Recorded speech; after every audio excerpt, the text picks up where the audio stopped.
我婆婆的私房菜，外面餐厅是吃不到的。Angry Bird 说，每次只要喝这个汤，就感觉有妈妈味，有回家的感觉，叫我一定要把它学起来。今天不尝试教给大家，因为这个汤没有名字，所以我帮它取了一个名字叫 Lovely Soup， 因为是我婆婆对于小孩子的母爱。赶快动手做做看哦！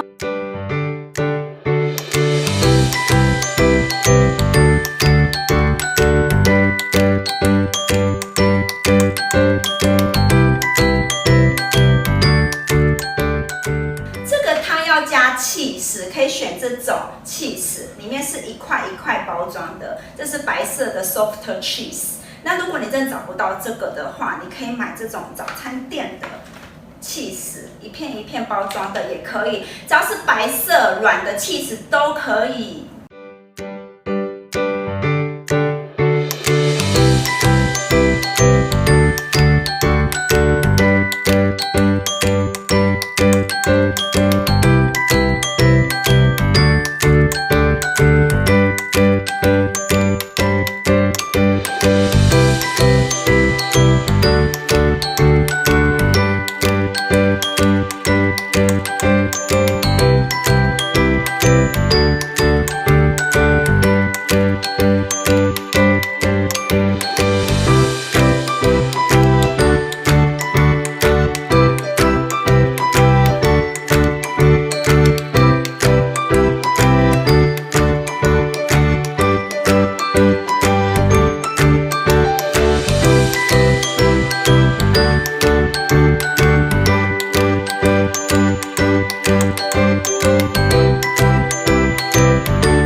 会喜欢这道美味可口的浓汤，热量非常低，非常适合拿来当减肥菜，还非常适合拿来当小朋友的副食品哦。谢谢你们今天的收看，拜拜。